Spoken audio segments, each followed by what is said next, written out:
intros are not kicking in as well as they used to, but welcome everybody to the American Scouser podcast. I'm your host, Timucin, as always, here in Chicago. Weather report is rough. I mean, I have not been outside personally. Like my full body has not been outside the door in the last like 3 days or so, but just letting the dogs out and the door closing and opening tells me it's really cold out there. So I'm just gonna stay inside over here. Bickler is out traveling, entertaining some people over dinner. I think they're entertaining Bickler. I don't know which one is which, but he's not with us. But Gally's in the house. What's happening? Not too much. Snowed over the weekend, which was annoying. That and the NFL football games were kind of annoying, but the snow was definitely the worst part of it. I guess we are getting like the coldest weather we have had in literally like years. This weekend coming up, they're calling for 7-degree highs, upwards of -10, like real feel, not just feel, like real temperature -10. Like, so I'm thinking the same thing. I joked with Kelly. I was like, do we have any plan yet? Because this dog does not even like to go outside when it's flurrying to go to the bathroom. So, like, I'm not sure how in negative degrees. Like, I think he's just going to go on an absolute urine strike. And he's just going to be like, I am not peeing for days. Yeah, see, like we just let him out of the backyard, thank God, because I am not walking them in this weather. It's pretty. Me too, but he won't even do that. He gets to the door and he just looks out and then he looks at me and he's like, yeah, no. You close the door and walk away, man. They eventually figure it out. Trust me. Yeah, that's everybody joining in. He'd just scratch my freaking doors and windows and just look at me, this stupid ass. Sergi, Shelton, Ryan, Satish just joining us over there. Tony, everybody in the chat, welcome aboard to the podcast. If you're just joining us, watching us live, please do hit that thumbs up. And if you're listening to us in podcast, please, if you have not subscribed, please do subscribe to the YouTube channel as well to see the ugly mugs. Go ahead. And throw that out there right now. Like there are literally 12 or 13 of you on YouTube right now. Please, can every one of you, even if you come every week to watch this show, and we appreciate you, you're saints. Can you just hit the like button? If you have a social media group, a WhatsApp chat, like share the link. Like tonight's going to be a fun show. I have a feeling we may not enjoy all the conversation, but I think it will be a fun show. So please get the likes going, share it. We're really trying to build this up, and we appreciate you all showing up.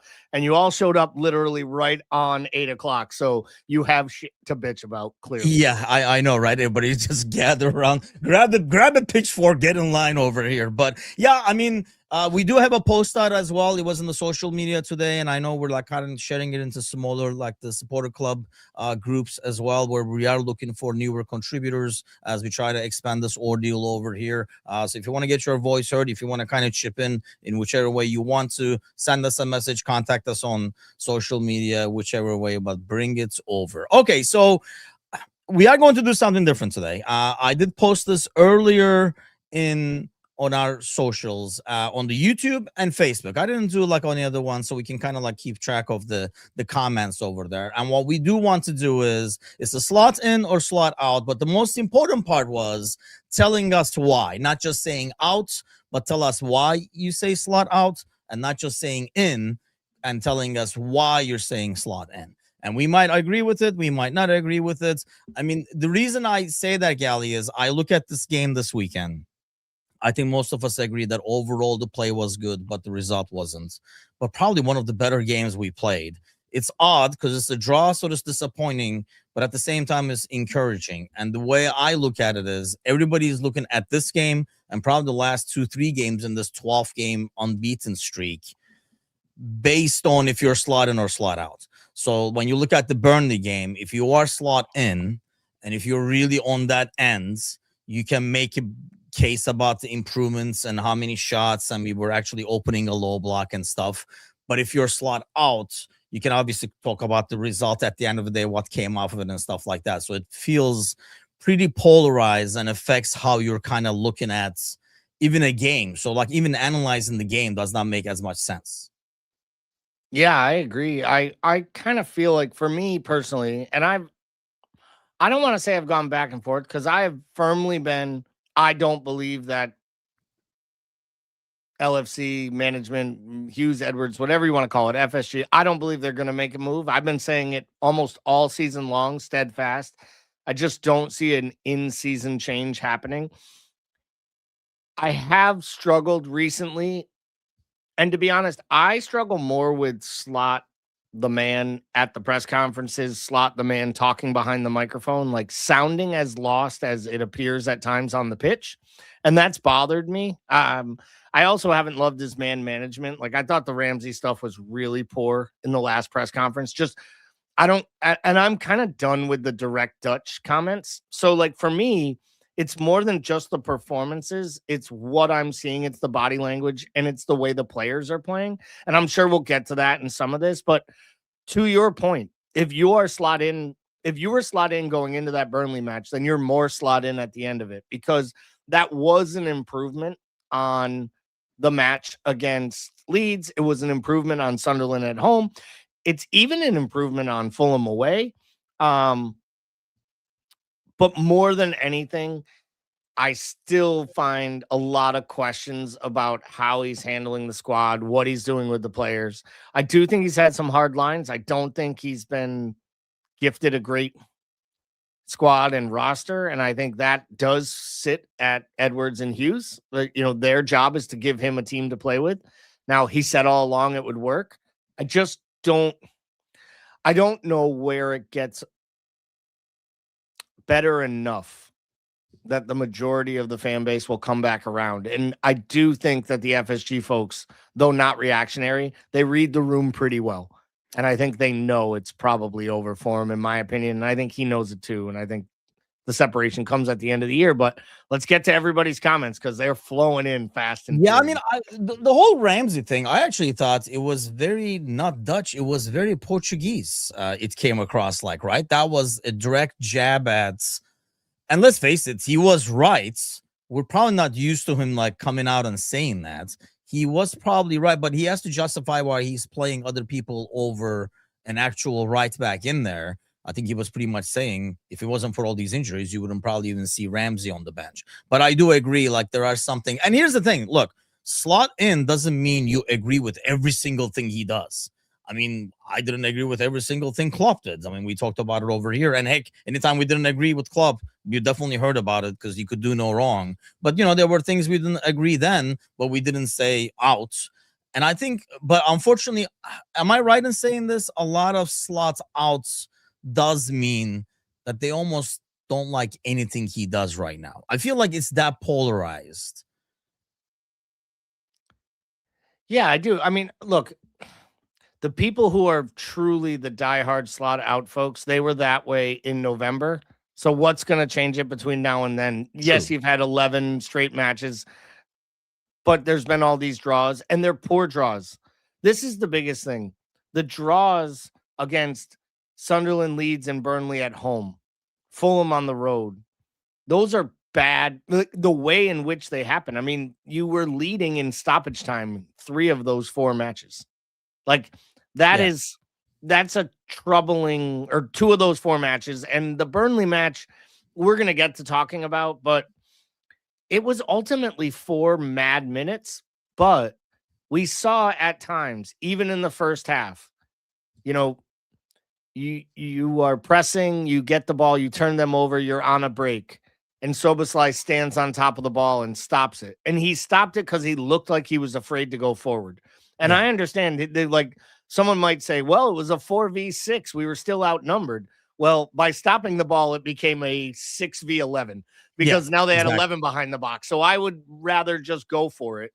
And now, my question, that, by the way, funny you mentioned that, because we're talking about it this morning. I heard 2 versions that, and I did not see this myself when I was watching the game, that I heard Slot applauded that, and I also heard Slot yelled at him for that. I did not see Slot applauded. Okay. I saw other people say that in social media posts. Everything I saw were players were vehemently angry, like looking at Szoboszlai like, what are you doing? And it was almost as if Szoboszlai was like, I'm going to slow this down. And this comes to, like, maybe we talk about the penalty now. We can talk about it later. However, I do feel like there was a period from the beginning of the season until, say, mid-November, where Szoboszlai was untouchable. Mhm. Like, he was by far head and shoulders the best player on the pitch. I think the performances started to dip right around Thanksgiving, and at the beginning of December, they weren't that great. He misses the Wolves match, and I would argue he has been one of the worst players on the pitch since he returned to the starting 11. I don't think it's been a match or two. I think it's been 4 or 5. And I actually kind of believe, like, that whole interview he did where he sat down with LFC TV and he talked about future captain, and they almost played him up like he was the star of this team now. And it feels to me like since the moment that happened, there has been a level of arrogance that has entered in his world, both in his play, in his attitude towards his teammates. I think we saw it, the brain fart against Barnsley. We both felt that that was an arrogance move. And I feel like you saw it with the penalty. Like, the man almost feels like he has to be so perfect. I forget who it was. I heard it on a pod. Maybe it was the Anfield Rap. Maybe it was Redmen TV. But a guy said, I was in the ground. I saw him take 2 breaths. I saw him blow out. And I looked at my mate and said, he is going to smash this thing as hard as he can. He thinks it has to be perfect. And it's exactly what he did. And he Yes, hits the crossbar. And I actually think that is a bigger sliding doors moment of that match than people give it credit.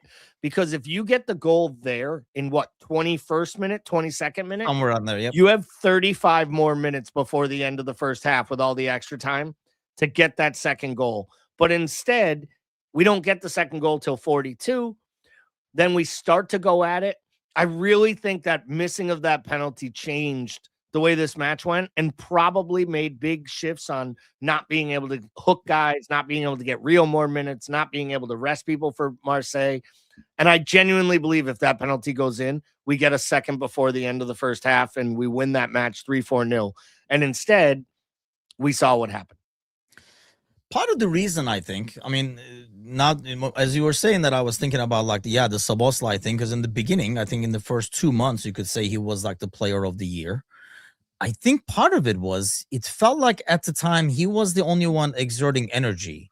And I think like the whole team looked very sluggish, and he clearly looked above everyone else, whether it's fitness or effort, whatever you want to call it. I don't see that night and day now. Maybe the rest of the team has improved to those levels, or he's sinking down to the rest of the team. I don't know which way it is, but it does not look as obvious now as it was before. And let's face it, like we always talked about, we want him in midfield due to his running and his pressing and his effort and stuff. It was never really him on the ball, because if one thing we criticize about him, it's always been like his decision making on counters, or when we're like 4v5 or 3v3 and stuff like that. That's where we always criticize them, because it felt like he always made the wrong decision. But yeah, that's a good observation. I do feel like there's a little bit more of the Hungarian Szoboszlai coming through, as opposed to like, I'm just trying to be one of the guys, Szoboszlai, which, look, we complain about people taking leadership. So maybe it's good that he's stepping up to that role, but you have to do that in a positive way and not something that's going to backfire. I think the other thing is at the beginning of the year, everyone was just, it was easy to pile on. You had Isak not fit. You had Kirkhead's just the whipping boy of whipping boys. And then you had Frimpong injured. Excuse me. You had Wirtz with all the fanfare and the excitement, but then not seeing the actual performances on the pitch, as he rightfully took time to get up to speed in the league. But I think what the biggest thing is now is you come out of that match at Burnley, the players anyone is talking about putting in good performances were Kirkes, Frimpong, Wirtz, and Ekitike. The new signings over the last week to 2 weeks have not been the problem. The new signings have been the players who have started to elevate their game. Correct. And actually playing better. The questions now are coming back to the players who were here. So it's so funny. Early in the year, it was, we're playing too many of the new players, play the champions, the guys who won the league. And now we're looking at it saying, yeah, we really do miss Mo.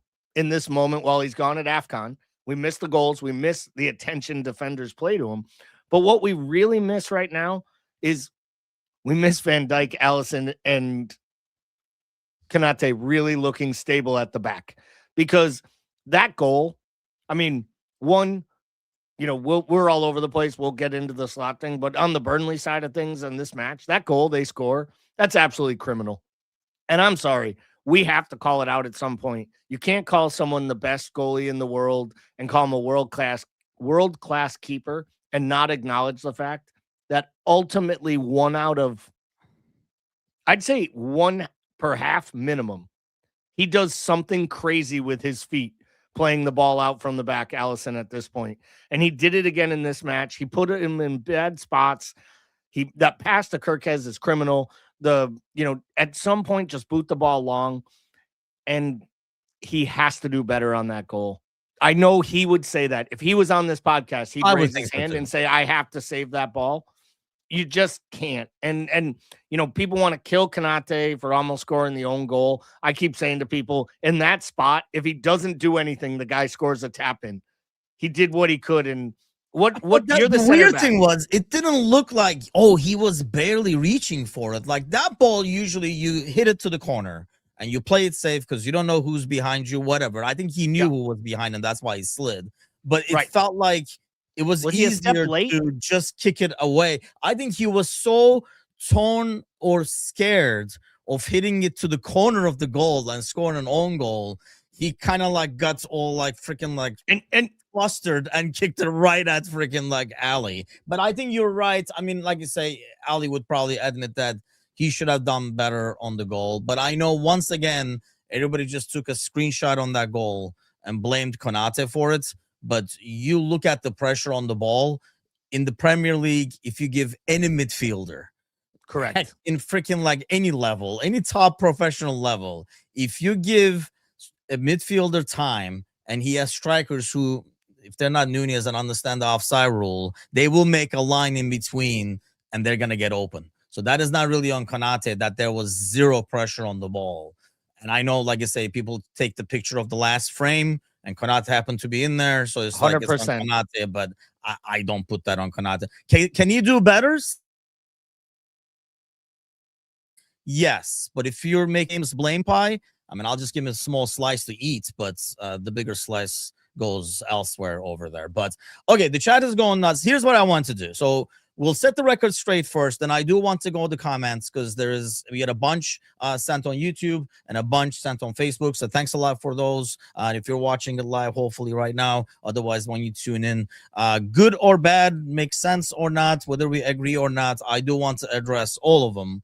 But before we get going, we should probably, and some of them are going to be slightly repetitive, but I figured like we would give our quick takes on all of them, whether we agree or not. But some of them are going to be repetitive, obviously, because people have like common things. But I wanted to make sure like everybody got their say and we read out all of them as well. But before we get going, let me have, you said basically you don't expect him to, but where are you at like right now? If you were answering that, would you put in or out, and what would your reason be? Yeah, so my reasoning at this point is I believe it's over. I believe both sides know it's over. I think he's reserved to it. I think true serum-wise, he would want to go at the end of the season. And I think at some points along the way, you have to think about your own career and what this goes forward with. His response to trouble was to get pragmatic to a point where he got booed at Anfield on a day where they played better than they have in the last few weeks. And I just think it's gone too far. And I do think there is a combination of who the supporters and many in the ground and many online want as the next manager. And he's available and he's a former player. Well, where are you at? Like I say, when we get to the comments, there's going to be a lot of that. So I think but I'm telling you, you out? I believe he is going to go, and it's probably in the best. It is best for the club, the players, and the manager at this point that they separate. He's out. So you're out, though. That's what I'm trying to get out of you. But I'm telling you I'm out, but I'm telling you at the end of the season. It's not now. Not anytime now. under any So circumstance for would the I do time it being, now. though, you're slot in because that's where I'm at. I Sorry, think I'm I'm trying slot to. in. I'm answering your question with Yeah. what I believe should happen, what I think will happen, and how it's going to go down. I guess I'm slot in right now because I would not make a change on January 19th, expecting anything to alter when you have big Champions League matches, FA Cup matches. There's no time to change a manager at this point. We are not in a relegation scrap. And I think that's where I'm at. So we're pretty much on the same board. And I am slot in mainly because I don't see any benefit in changing right now. And honestly, even if it is Xavi, if Xavi comes over, we're going to spend the rest of the season saying, well, this wasn't his team anyway. We'll give him the summer and stuff. So why don't we just give him the summer and give this guy what he was meant to do? Because I do think there's a better shot of improving. I know the new manager bounce and stuff seems attractive to people, but first of all, I definitely do not want an interim manager. Like people talking about Stevie G and stuff. I think Cersei was given the example that Emery did the same thing with Stevie G's squad and what an improvement that was. I think that should tell you by itself. That's why you don't want Stevie G as an interim manager. That's why I do not right now. I don't feel he's ready. I don't think he can manage the egos on this team. And I think that's why I'm kind of like slot in because I don't see a benefit in changing. And I think I agree with you, except I do think it really depends on what happens the rest of the season. Not only the final results, but the trajectory of what's happening. Like if you finish the season with an obvious improvements, whether you win a trophy or not, I think that narrative can change. I almost feel like the powers that be are looking at it like that too. And we don't even know if they were interested in Xavi in the first Well, place. I've said that all along. I keep hearing, oh, he was their first choice is available now. I've never heard that actually by anybody report it. And my bigger thing though, Tim, is that I do think if they truly believe this manager was the long-term plan, I think they would be doing something to strengthen the side because they have to know they left this Klopp, Gally. Like they yeah, but signed no, they really that wasn't them. That was Andy Ward and Klopp, by the way. Edwards but was I'm just gone. saying, like, even then, they didn't really take action. Like, we've had times where they don't do these emergency panic moves if it doesn't fit the True calculations, if you will. I agree, but I think they needed players regardless. And I think they were talking to Semenyo. They did talk to Gahey. And I do think they got cold feet and backed out of these deals because they didn't want to invest in any player that maybe wouldn't be in the manager's frame come June. I also think there is going to be a lot of managers post World Cup. Yeah. And if you have guys like Luis Enrique and Nagelsmann and maybe Xabi Alonso and Thomas Tuchel, and these are big time managers who have won big trophies and have done as much, if not more than Slot in their career, I think you'd be gambling after what you've seen this season and how far and quickly it got off the rails. The other thing is I'm not sure they bought the right players for a system Slot wants to play. And I wonder if Slot's looking at it going, I don't know I succeed with Isak, Ekitike, and Wirtz. Because he hasn't made it look like he knows what to do with these guys yet. It hasn't really looked like solid. He needs that winger, and that's kind of where I was going. Replaced, yeah, and you can already tell, man. I mean, that was the thing I think we saw in the Burnley game. You can kind of tell when you have a threat on the wings that we had with Frimpong, for example. We attack totally differently because you have some pace outside, and that's really the biggest thing I think this team is missing out on right now. But I mean, in some ways, it does make sense that if the writing is on the wall and if they have decided. But my thing to that is if there's a center back that you really feel like is good, I don't know how many managers are going to be like, no, I don't want that center back. If you have a good name in mind that you were already going after that would fit this squad. But like if you had players, because here's the thing, if they want to go with the same system, a lot of the names you threw out over there are not going to want to come in as coach. I totally agree. But I mean, I think where you talked about that this weekend about the Gahey thing. Like, it doesn't matter who the coach is. No coach out there is going to say, I don't want to Mark Gahey in my side. But this Gahey thing needs to be talked about quickly because people are blowing this way out of proportion. We didn't lose out on Mark Gahey for $20 million. Yeah. This is $107 million investment at 300,000 plus bonuses at 5.5 years, plus Yeah. a 15 million sign on, plus a 10% agent fee.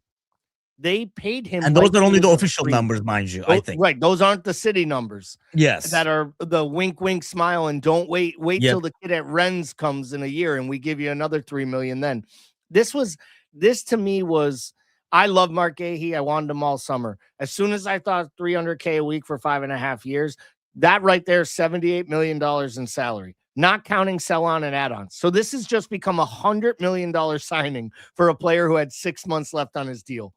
And guys like Hughes and Edwards don't make deals like that. I'm sorry. No, We that's knew the that thing. wasn't going to happen once it was a bidding war.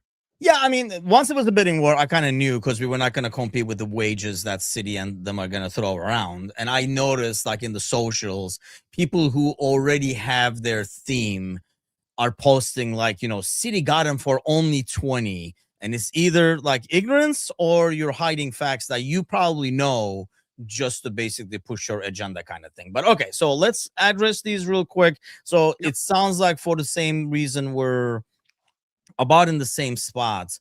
I actually have more faith that he has the ability to turn things around. And I think we are seeing that improvements. I don't buy a lot of the reasons. The reason I kind of wanted to get to this is I kind of had a rant this morning about like Redman TV talking about, and freaking Matush clipped it in like lightning speed, by the way. It was like a clip in like freaking 10 minutes after we went off on air somehow. He must have agreed with Redman TV.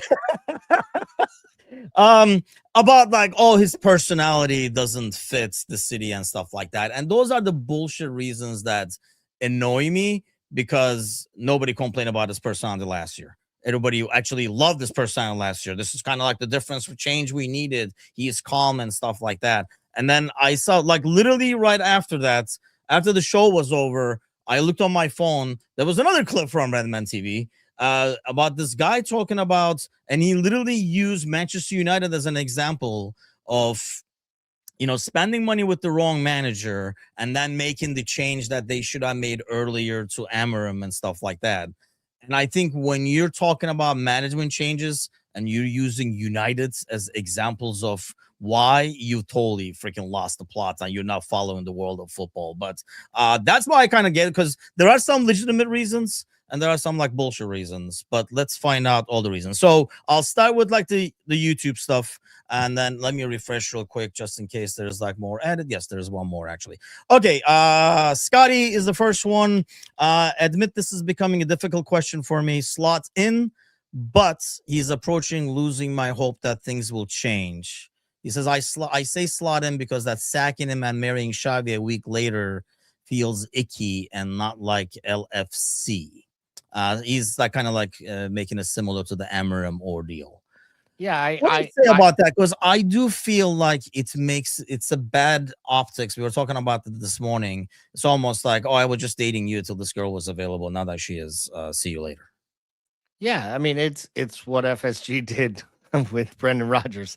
He didn't even have that bad a run of results. He played pretty well, and we had a good result, and the side played well against Everton, and then they found out Jurgen Klopp is officially going to take the job if you offer it to him, and they were like, sorry, Brendan, you got to go, buddy. And while you're at it, can you clean out that house, because the new coach needs a place to live? But I do think sometimes it comes down to what's available. And if you told me right now, like, Carlo Ancelotti, as much as that would make me sick to my stomach, but like a manager of that ilk, if you told me right now, a available Luis Enrique is ready to get back into coaching, he's taking a sabbatical, and if you move from Arne Slot, you get him before United does, or before he's dumb enough to go to Spurs, or Pep steps down. All right, then maybe I'd take that move. I'm sorry. I know there's chat. Nothing. Xabi Alonso's time at Leverkusen was amazing. You can't overlook as much of a dumpster fire as Madrid is and act like that step up might not happen again. You also can't guarantee that a man who turned down working at Liverpool less than 6 months ago might do it again if, say, the Bayern job is open in the summer, because that's an easier league to win in and an easier group of players to walk into, and he's just as big a club legend there as he is here. I think he actually played one more season at Bayern than he did at Liverpool. Though everyone remembers him like this Liverpool legend, he played like 4 I think seasons. it's because of the Champions League and stuff, really. Yeah. It's this mindset. And for all the people out there, he wasn't allowed to play a 3 at the back system at Madrid. He wanted to. He asked them to. Florentino Perez told him, no, you cannot play back 3 at Madrid. So he very well may come to Liverpool hoping to play a back 3. And for all the people that clamor like he's the guy because he can get the best out of Wirtz, that's only if the system is similar to what it was at Leverkusen. And I'm not sure it will be. So for me, and not to mention that was in the Bundesliga. It's a hold and see there. Yeah, and that's the Bundesliga as well. So I don't even know. And I mean, here's the problem. Great point. How are you going to play 3-4-3 here? That's literally every single center back you have. I was just going to say they'd have to buy 7 center backs next window. But yeah, I think I agree with the point that, if you had, well, let's go with this. Like Shelton is the next one. He says a mid-season change doesn't make sense and will cause him more harm financially and strategically. This is a decision that needs to be made at the end of the season and decided when goals are or are not met. And I think I'm in agreement with this just because going back to what you're saying, if you're making this change, it better be because this other wonderful plan is in place and it lined up, similar to bringing Klopp or something like that, somebody that you were really waiting on. I don't think Xavi was that person in the first place. I think only fans, and I really wonder if fans would say Xavi if he wasn't an ex-player. That I really wonder that because I think it's a huge bias. He's done nothing to prove that he should be at a club the size of Liverpool. And in his short period of time at a club the size of Real Madrid, it went excessively bad. And not only did it go bad, he proved that he couldn't coach the egos of the players. And to me, that's the biggest thing. He couldn't connect with the stars. We just went out and spent $500 million on stars and claim we're going to keep buying at the top of the food chain as long as we can. So I do think it will help because I think there's a gravitas of players wanting to play for ex players they watched when they were kids. I do think there's that side of things where it may very well help. Well, that didn't help very much when he was trying to get Mbappe to go give the guard of honor to the traveling fans, and he basically told him to go pound sand and F himself.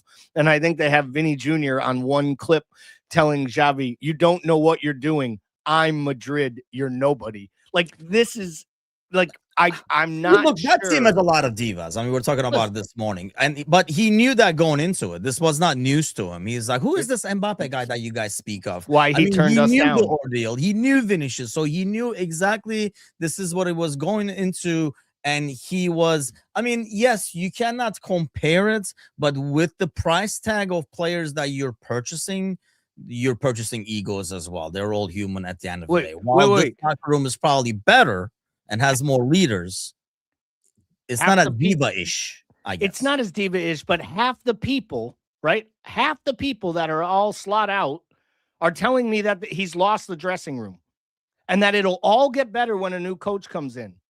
That means our players aren't that much different, guys. Good point. If he has lost them in this amount of time compared to winning a title last season with the kumbaya factor and everything they went through in the summer together as a club that he's had to lead through, I'm sorry about this. This is where we do the rose-colored glasses. And as a supporters group, like, this is where we talk like, well, Liverpool supporters don't boo, but when we boo, it's right to boo. It's okay to boo because, like, it's not if they do it at Old Trafford. That's some bullshit. And I'm not comparing us to them or comparing us and the players to Real Madrid's players. We know there is a train wreck going on there. But he was there for 3 months and lost the entire thing.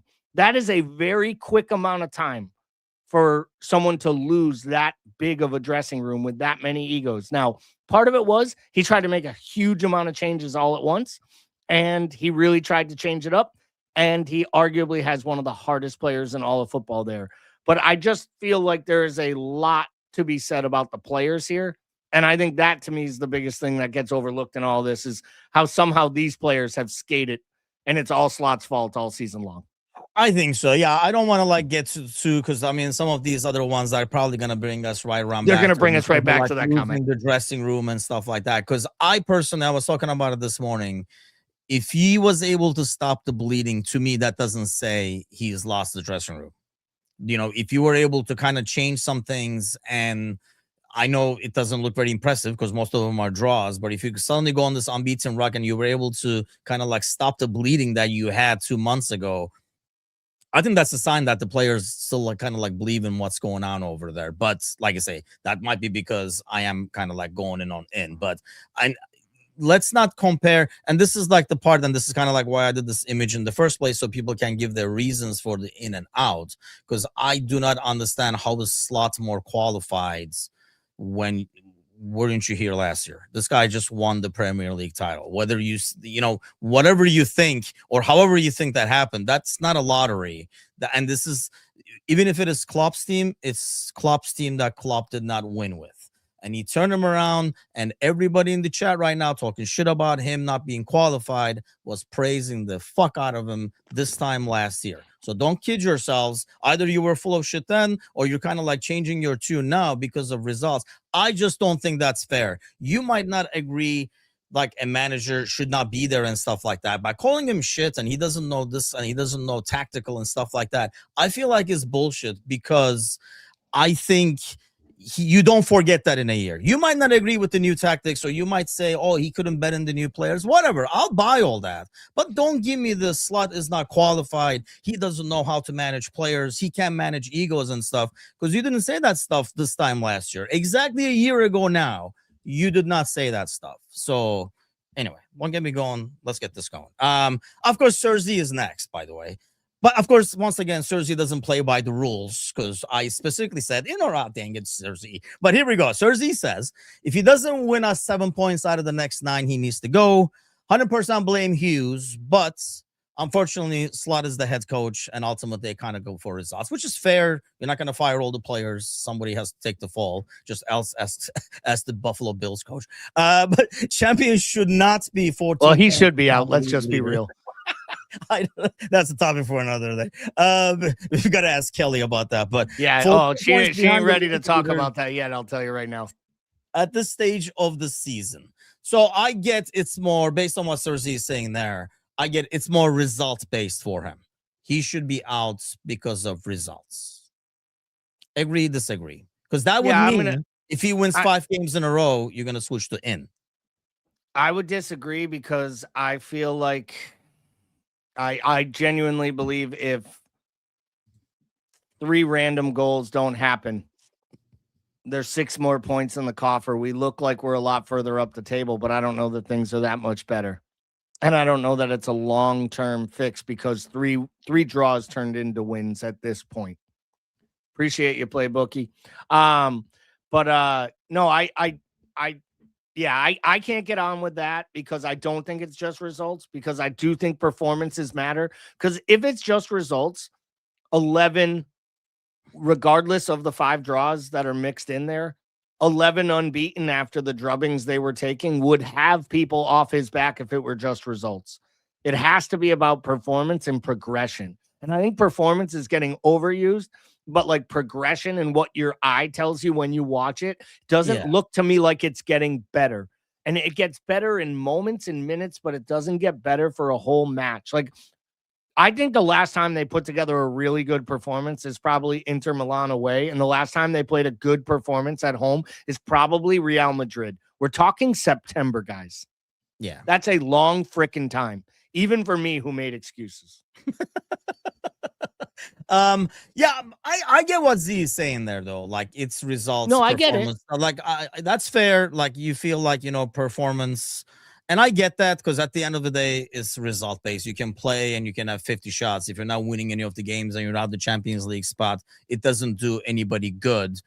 I look at these games right now, because we're only in January, as an improvement. But I don't think I'm going to sit here in April if we tie a game and we score like freaking like, oh, but we had 40 shots. I'm not going to be like, we're improving though, guys. I mean, right now I'm taking this as an improvement because of the bleeding earlier, but I don't think I would say that. So I know what Z is saying there, and I think it's fair. I mean, if that's your take, result based, But I do feel like then if you're kind of like going back, it's just a different reason altogether. Ronak, yeah, you just missed it, man. We kind of like talked about basically the wages and how much actually he was not 20 million as advertised over there. Okay, let's go to the next one. This is kind of like more what you're saying. Sandro says Slot's fate has been decided.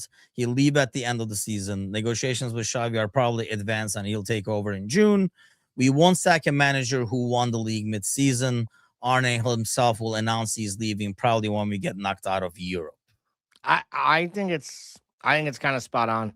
It feels very much like feels like the rite of passage, honestly, for all sides. I think the manager gets to see his way out. Hopefully, he can secure top four football. I'm pretty sure they'd still give him a big ovation the last match of the year, knowing he's going. His banner, his face will never come off that banner that flies over the top of all the managers that have won the leagues. I I think they'll still sing his name. I think when he comes back as a opponent, right? Because I love this one. I saw someone the other day. He'll never manage in a top league again. People, get over your effing selves. There's 5 different Premier League teams that would take him tomorrow. He may manage City someday. He may manage Spurs. He may manage Chelsea. He might get the Barcelona job when Hansi Flick leaves. They offered him Bayern Munich. He turned it down at one point. Like, this guy is well respected, and it clearly was working. Something here is not working any longer, and that's okay. Like, for me, this is all the maturation of being, we say we want to be the biggest club in the world. The biggest club in the world sometimes has a manager for 2 or 3 years, and it just doesn't work, but you shake hands and you kind of like agree to go your separate ways. And that's where I feel we're at now. I feel that's the next step. I do not agree that Xavi is a rubber stamped guaranteed replacement, because I think there might be better options in the summer available. And I will say, in my history and experience, when Edwards and or Hughes, but more or less Edwards, has a chance to go after the top level person he wants, they normally try to hang out for that person. So I don't think they will just get themselves in with Alonso unless they're absolutely lockstep ready to move forward with him starting on July 1st. And if that's the case, then I'm going to support it. Yeah, I mean, I'm gonna support regardless of like who's the manager. We're talking about it this morning. I just, like I say, my biggest criticism when people say that is like you weren't saying that a year again last year, and he didn't like have hit his head waking up and forget everything he knows about the sport over there. So you might not like with the results and everything like that, but Chris says, I could write you 1,000 words on why Slot has to remain in until season ends. People who can't see why shouldn't be allowed near sharp implements. But he didn't give us 1,000 words. But I mean, know, like, he's been in the morning. It's only down 995 words there. So grab the pen and keep working. And we'll be back. And when you figure out a way to get 1,000 words into a YouTube comment. I don't know if you can do that with the chat, by the way. I don't think you can. And I think, that goes back to, what Scotty is asking about, like the performances. If the results improve, I really do think they look at progression and results. I don't think a decision has been made. You could be leaning towards one way, but things change, right? And if things start clicking, they're not going to make a change. If this team goes on a roll, and I'm still predicting the Champions League title, by the way, but if this team goes on a roll and wins a trophy, even if it's the FA Cup, I don't know if it's a forgiving conclusion that, it's going to happen and they're going to move him. I don't think it's a decided ordeal yet. Shelton says, as long as this isn't Eddie Howe, he's going to be in good shape. I do agree with Lee, though. There needs to be a top 4 progress and progression. But I don't know if the being 4th, 5th Champions League would cut the mustard if the performances are how they are now, personally. I think you have to kind of have some maybe signature games. I felt like that Arsenal game, I know it was a draw, but it was one of those away at Emirates, the way we played, and we kind of like dominated the second half and stuff. But I don't think the way the league is right now, where everybody's losing points, if you're backing into the 4th spots, I don't think that automatically earns you the contract over. This is kind of where I'm coming from. I think there's a world where Liverpool literally draws their way to 5th and ends up in the Champions League next year. And I'm not sure that's saving anybody's job. The other thing is we won't be able to really see. And I do think you have to look at the man management stuff. We can all say Hughes left him short. Well, Hughes believes that Chiesa is a viable option. Hughes believes Rio was a viable option. Endo is still being paid a contract by this club. And even to the Ramsey extent, right? Like Ramsey was going to go out on loan and decided, no, I'm going to stick it out here so I can work my ass off the first half of the season with the under 21s and see what happens.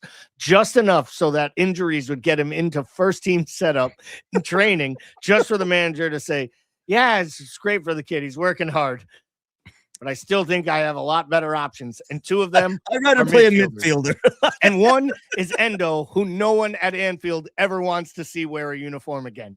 So I mean, there's more to this. And that's why I think the die is kind of already cast. And I almost feel like in some ways it might be best for Slot in his career, because I do think he wants to play more pragmatic. I do think he wants to play more controlled. And it's one thing when you're winning matches and winning leagues, but it's been 18 months now. And I don't know that you can put that genie back in the bottle when it comes to the Anfield crowd. And I hate saying it, but when a crowd turns on you, it's hard to get them back. You find me the Liverpool manager who they did. Yeah, I mean, that's the thing. I was talking about that last week. I think we had like a clip out. That's what I worry about. I don't think at this point, that's what I worry. Like some fans are so over the top negative. If we beat Burnley 3-0, I think Mateusz was talking about it this morning. A lot of it would have been, well, it's Burnley. You're supposed to beat him 3-0. Like he wouldn't, like, I don't think whatever 100%. He does, he will get credits. It will be the players. It'll be like, oh, Mo came back, he started scoring, or Viers is carrying this team, whatever. I already see people saying Slot didn't win this league last season. Mo did, for example, like already taking away the credit he earned from last year too. So that's what I mean. I think unfortunately he might be in a situation. Sir Z says if fans continue to boo and leave early, decision will be made regardless of who's available. And that's what I worry about is, you know, as a fan, as a supporter, your role is to support, and that's what you should be doing. I think there are way too many people, like I say, going around having petition signs instead of actually supporting. That's like irks me, and I think I find that embarrassing. And I posted, there was like, if anybody's over here is in the one of our Facebook groups is LFC America, and somebody posted, I don't know, song, poem, whatever the hell it was. I find that embarrassing because that's the kind of shit that, you know, we would see from Arsenal fans and United fans, and we would mock him to death. And when we do it, I like I say, call me naive. I thought we were better, but there are a lot of amongst us who clearly are not. No, and to be fair, you know, some of the ground also aren't great and are unruly, booing. I mean, we had the idiot early in the year being racist to Semenyo. Like there are good and bad amongst all walks of people in life. So thinking like every Liverpool supporter is going to be this wonderful saint and great, you know, all in, you'll never walk alone supporter is naive at best. But wouldn't you, I know what you're saying. I didn't mean to cut you off, but no, you're fine. Hoping the majority would be enough. I don't know, like the RLFC America group is like that. I mean, we have admins, but we don't really, it's pretty much self-admin, because if somebody gets out of line, everybody comes in and puts them in their place and it moves on. I was hoping there will be more fans. Common sense would prevail, or the common supporter sense would prevail is what I was hoping, I guess. You're right. There's always going to be those. Yeah, I just think at the end of the day, people have the right to their opinions. This has gotten to the point where it's almost become to the point where I watch social media feeds and I'm watching people root for failure so they can be right on their point and get the manager gone. Like, people are seeing things and wanting. I don't think they're rooting for losses. But when it happens, they're quick to hit the keyboards and quick to go and run to their, you know, phones and their tablets and pound nasty things all over the place and get in arguments with people. To me, that's not supporting your club. You can have differentiating opinions. We had people disagree with signing Isak. We had people disagree with how much Wirtz was worth, if he had proven enough. none of that is the same as basically rooting. I saw folks actually say one more loss, and if Yes. we lose this match to Marseille, we may fall out of the Champions League, and that'll be enough to get him out. That to me is right up there, and I think someone just dropped it in the chat. That's right up there with the FSG out people who basically just wanted them gone because they were American and didn't really know anything about how they were impacting the club. I think, Bob says you mocked Darwin for how long and we had to listen to it. Here's the difference, and this is what I'm talking about. And You were critical. You personally were critical of his play.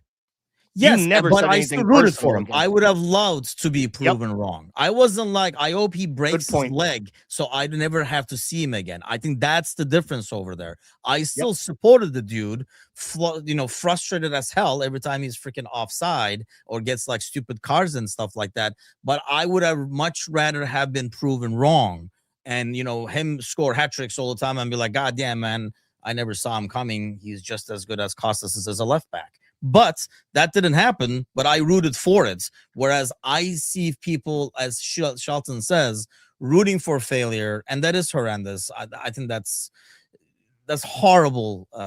That's not a supporter in my mind. But okay, let's go back to this because we're already 50 minutes in, and there's still a lot to be added.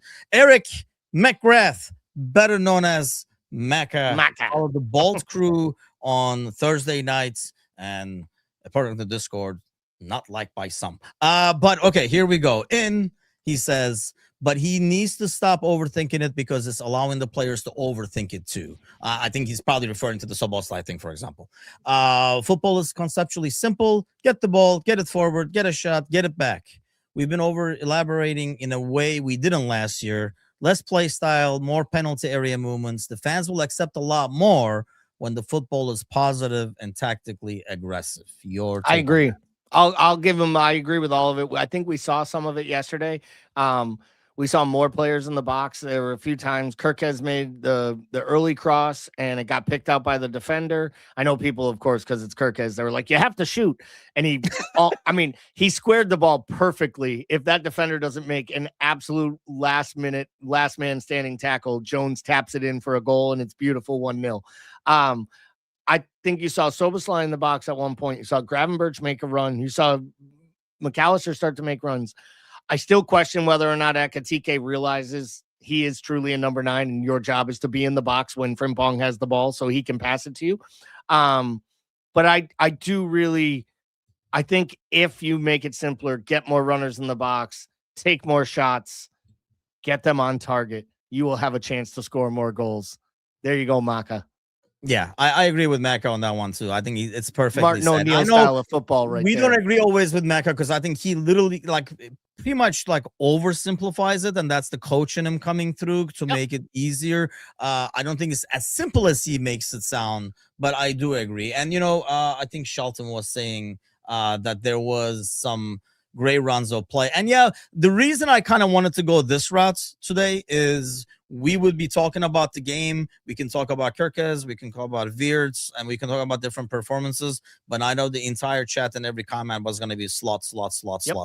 So I figured we go this way and we kind of covering the game at the same time.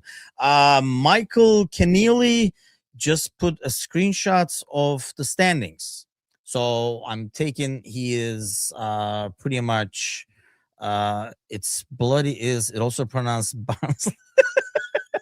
Mecca is in the house. Several fans on Discord of Mecca, we found out. Michael Keneally, yeah, so I'm assuming he goes the same way as Serzi, basically showing the results. Jonjo Moran does not play by the rules. He put out and nothing else, so that's all we're getting over here.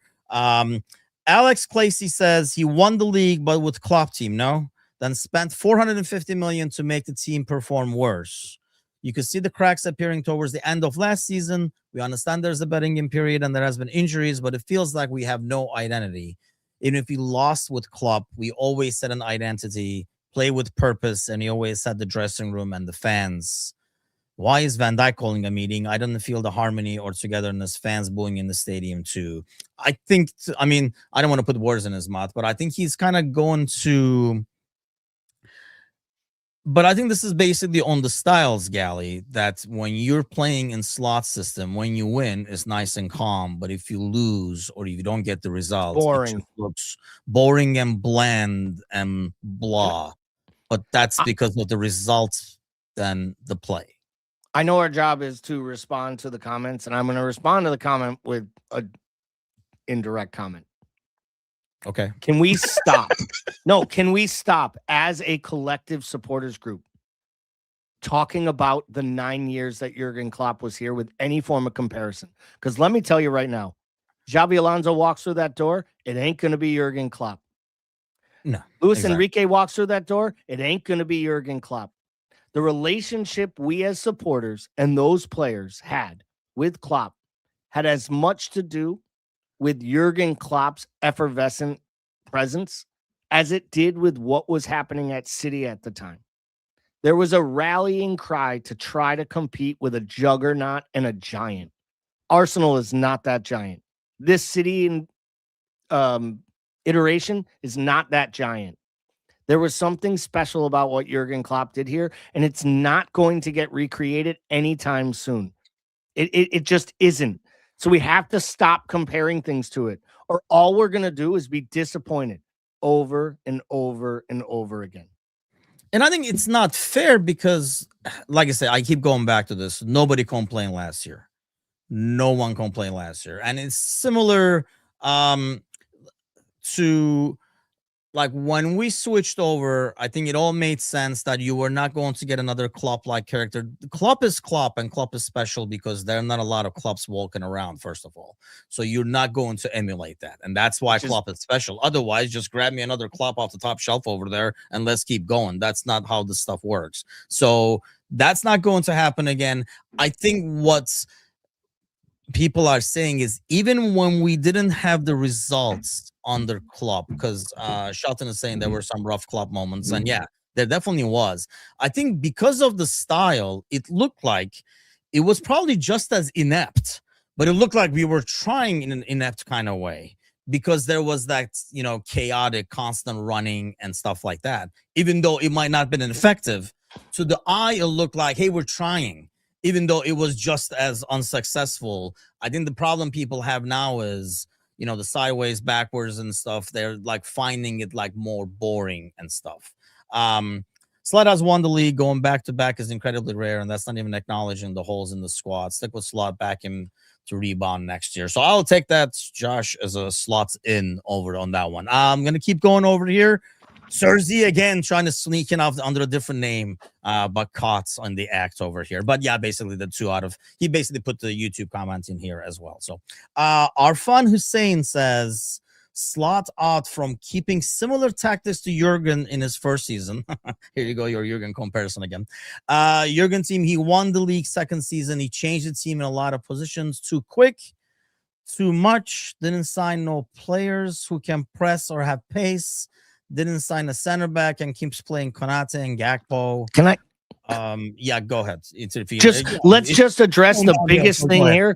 He signed none of these players. Yes. He's a head coach. He's not the manager. He didn't pick the players. He didn't get a say in the players. We all believe he wanted Kirkez, Frimpong, Isak, Ekatike, Verts, you know, Freddie Woodman. Everybody wants a Freddie Woodman. And and Mamadashvili. He signed none of them. He gets a little say in it. That's it. His job is to make it work. And so far, it's not working so well, which is the reason that his job is in question. And I think, you know, the problem is some of these in terms of, you know, like who's he gonna play instead? Like some of the options that we give him is like there's nobody there. Like who do you want him to play instead of Konate? He insists on Konate. People were saying Nalo and stuff just to get on my nerves. I really thought it was Ozan, like using different names just to piss me off and commenting on it. But okay, there was another post we did as a reminder, so I'll go to that real quick. Brad Morris says slot in, but he doesn't say why.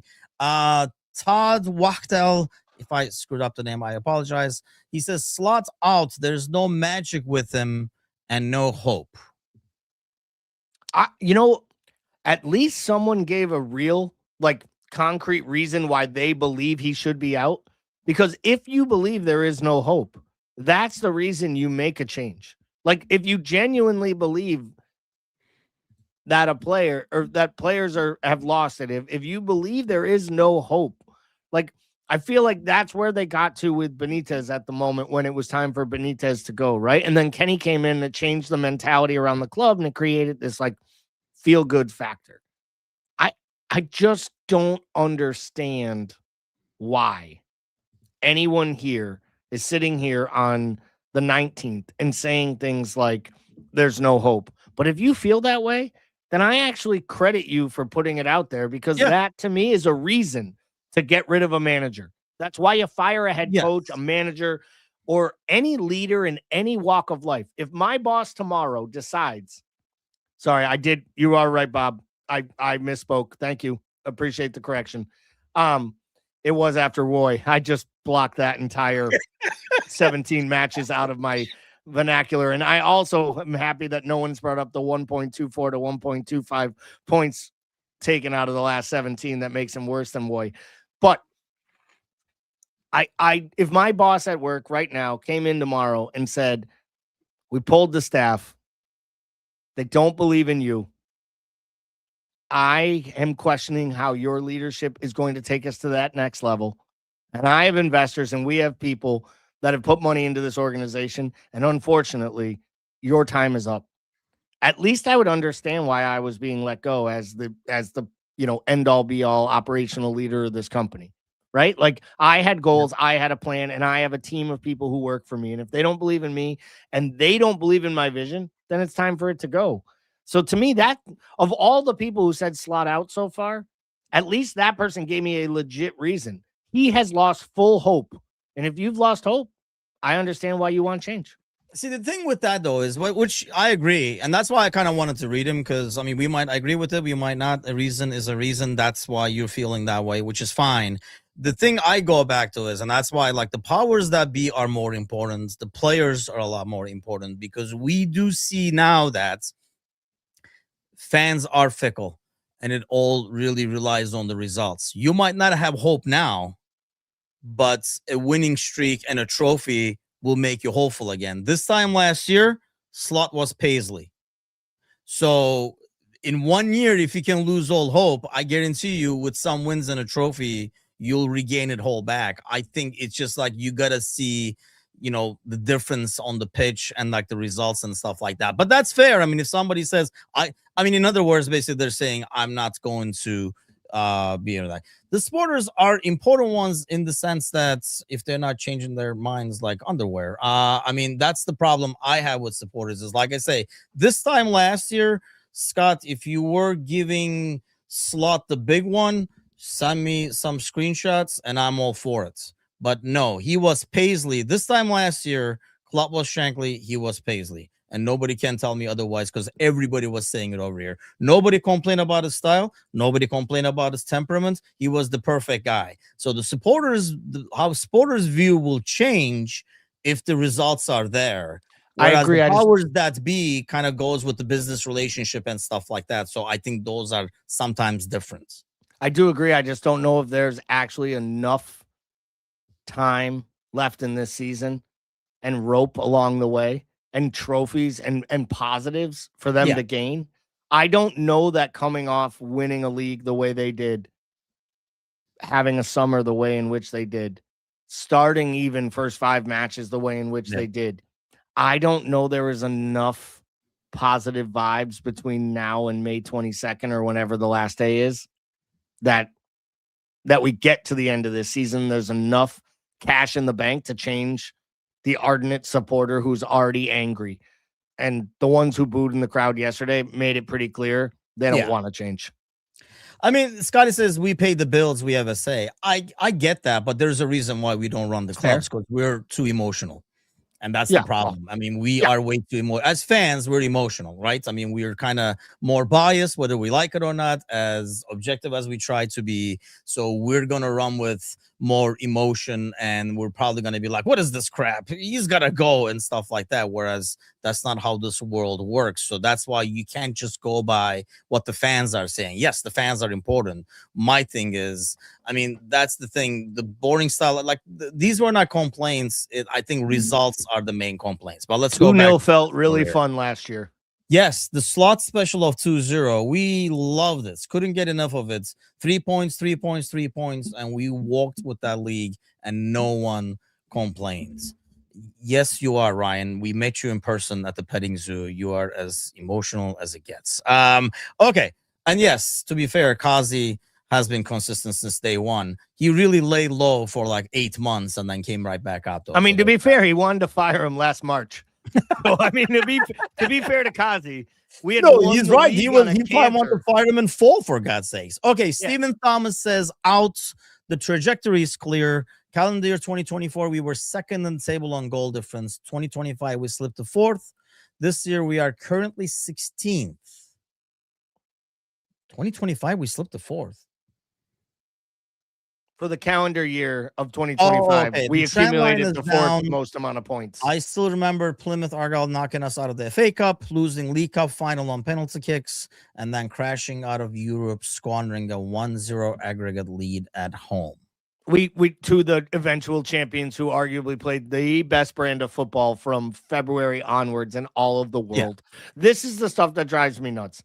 Yes, we lost a cup final. And yes, we got knocked out by PSG.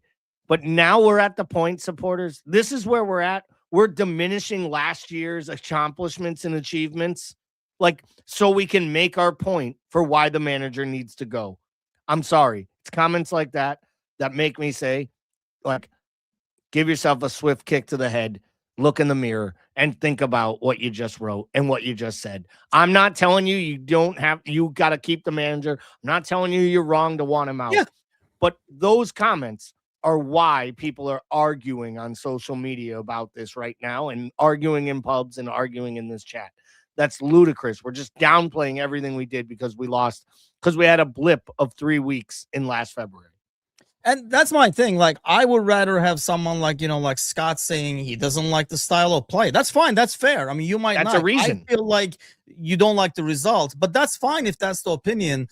That's what gets to me, and that's why I kind of wanted to do this today, because I feel like a lot of there are reasons to say slot out. There's tactical reasons. There are results, like Z is saying, whatever. There's so many reasons that you don't really have to make shit up. And I feel like people are literally making shit up, like his temperament and stuff like that. Don't get me getting on Redmond TV. He doesn't the city just doesn't jive with the people of the city. Yes, suddenly he does. Everybody, he was jiving all over the place last year. That's what I mean. There's so many reasons that you don't have to make up reasons or diminish his accomplishments and stuff like that, and like insult his like knowledge of the game and stuff. This dude won the title, walked it in his first season where everybody expected a huge drop off. Nobody said he's taken over Klopp's team. He'll probably win with these guys now. Nobody said that. So coming back now and like doing like, like Monday morning quarterbacking is just like annoying. But like I say, there are some legitimate reasons. I might not agree with them, but at least is a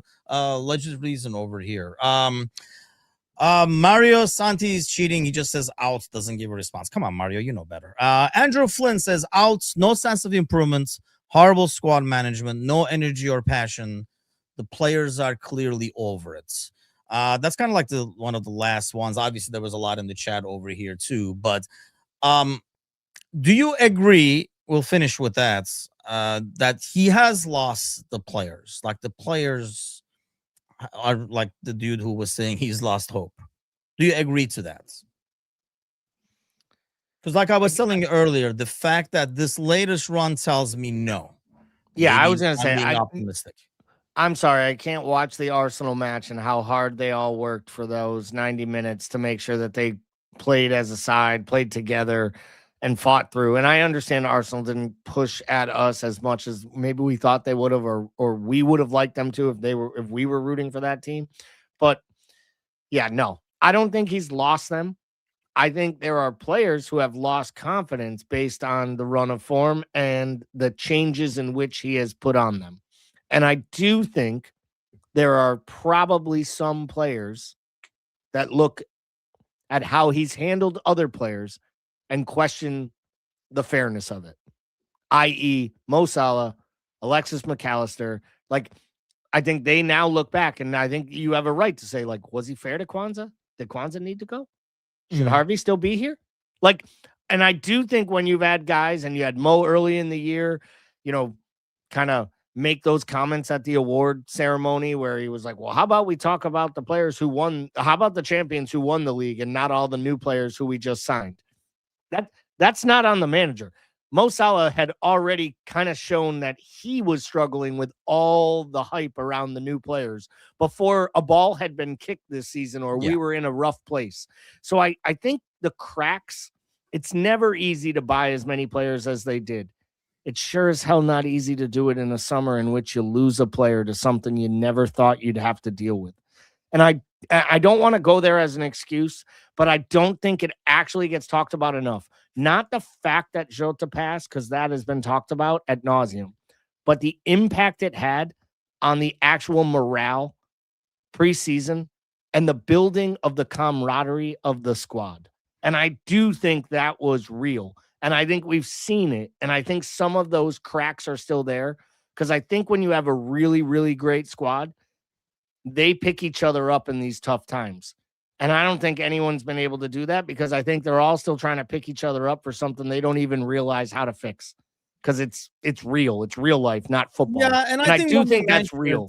Like, people always are like, oh, I'm sick of hearing that and stuff. But I mean, I don't care if you're sick of hearing it. It's a reality. I mean, if you're grieving, when you keep talking about it, I'm not going to be like, I'm sick of your grieving. I mean, it is what it is. I mean, us talking about it and you being bored of hearing about it doesn't make it go away. And I think, like you say, we kind of go back. I mean, aside from all that, we kind of like go back to, I mean, I keep saying this, man. These people are like freaking Jasmine's age, and I cannot freaking imagine. They did not lose like a great grandfather or something like that. They lost their like mates, the dude that they hang out with every day, the dude that you would never expect. I hate to diminish any death or anything like that, but we all know if something is coming or whatever, or somebody's age, if somebody's like 90, it's not going to hit the same as, like you're losing like your like spouse or something like that, or like a friend or something like that you never expected. It hits totally differently. So I think we kind of like undermine that at times, and like doesn't matter how many times you heard it or if you're sick of it, it is a reason. Does it excuse everything? I'm not saying it's the reason behind everything, but like you're saying, it is like one of the things changes the personality. It changes the personality within the room, is all my point was. Is like, and it only would make being a new player harder, which we saw with the struggles most of these new players had outside of Ekitike to start the season. Like, to me, it makes sense and I can understand it. It's not an excuse. It's another factor into the ever-growing rung of factors that I believe if we charted out, I think it would be one people wouldn't be comfortable talking about. But I actually think it's one, if you got the players to talk to truthfully, they would tell you, like, they had no idea how to deal with it. You had Mo Salah saying he was deathly afraid to come back to Liverpool. You had new players saying they didn't know how they would feel and what the comfortable situation would be like to walk in. And I just think that we don't realize how difficult that is. And these players grow up feeling like they're invincible because most of their life they have been, because they've been the 1% of 1% that gets them to this level. This stuff isn't supposed to happen to them. And when it does, I have to imagine it's kind of hit some of them with their own mortality as well. Well, yeah, I mean, I've talked about this before. I mean, that was like what I always think about. And I'm an old fart, so it's more natural. I'm closer to the end than the beginning. So whereas these guys, like you said, they're very, very freaking close to the beginning, definitely far away from the end. And they're like, I mean, young guys, they think they're freaking invincible, and then you become me and you realize it. But okay.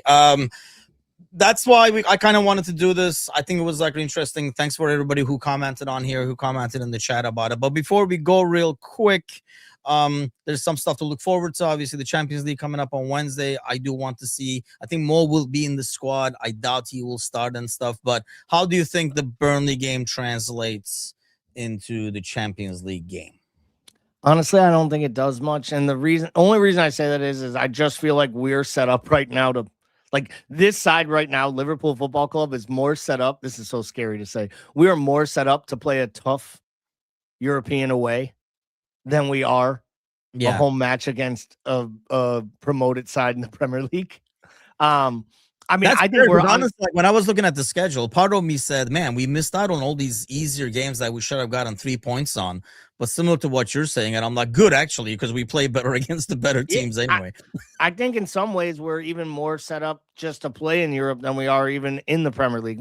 I think we're more set up to play a road game against the top half in the Premier League rather than a home game against anyone in the Premier League. And some of that's on us as supporters. We may be making it more difficult for these players to play in that crowd. And we have to own that, right? Like there was a time where Klopp would lecture the supporters and some supporters didn't like it. But his point was they need you, they know it. And when you get tight and they get tight, so don't get tight. We need you loud and we need you proud and we need you from the first whistle. And I think we'll be good here. I think we'll be up for it in Marseille. Little nervous with De Zerbi and that squad. I could see him trying to set this up like a Premier League match and just trying to like gut it out and maybe even just being like, hey, with 20 minutes to go, we're going to run these guys off the pitch. They'll have no idea. We'll make 4 or 5 subs and they won't even be able to handle us. That's why I do think the manager has to change a bit when it comes to the lineup. I think he needs to be prepared. This is a huge match. Need 3 points, in my opinion. It's a must win for guaranteed promotion in the top 8 and to get away from the playoff round. So for that, I think he goes strong, but I would try to leave myself a sub or two to come off the bench and make a real change. And that might mean having to leave Gakpo out of the lineup. That might mean having to make a stretch on a start. It'll be interesting to see what he does, but you know, it's too bad because it's not a match for Rio, but it feels like a time where Rio needs to get a chance at a start. But it's not Marseille away. That is for goddamn sure. I don't think so either. I'm pretty optimistic about this. I think we almost like freaking hustle Marseille into thinking this Liverpool team can be had. And then we're like, yeah, maybe in the Premier League, but not here. Kind of a deal. And almost expect like, what was that? Like Frankfurt? Was that the game? I kind of expect a game like that, to be honest with you, to go down. That would be 5-1. 5-1, the good guys. Even if we concede first, I will take it all bleeping day. Yeah, I'm thinking like a 3-1, 4-1 is what I'm feeling. Let's hope so. What is your early prediction? I'm going to go 2-1 win. Ugly, tight. We do it. We do the business. Take the 3 points. I think, it's a must win in terms of going to the, being in the top 8. But I think I read that all we need is a point to go to the next round, if you will. So we'll see. But I don't want to put that pressure on them. But still, I mean, winning and being in the top 8 and eliminating extra games always go a long way. Yes, I would love to see that as well. Bob wants, that's a different story. Bob says old people, where was this, man? Older people struggle with stubbornness. And yes, Bob is stubborn as they get. Okay, well, that's it for us this week. We went way over, but I thought it was like really interesting. We'll try to do this more often, get your comments and kind of like respond to them, especially while Bickler's away, before like Bickler gets to shoot people out. But have a great week, everybody. Maka is back with the panel show tomorrow, whether he likes it or not. 4-0, he says, with the Costas hat-trick. Costas wins you FA Cups. Somebody tell that to Roma so they don't send them back, for God's sake. Hey, before you know it, he's going to come back. He's going to win us the Champions League. Yeah, he'd take the last penalty kick. And then I'll be back Wednesday morning with Audrey and Gary again. I'm sure we'll talk a lot about that. It'll serve as a pre-match at the same time. Have a great week, everybody, and we'll see you guys soon. Take care.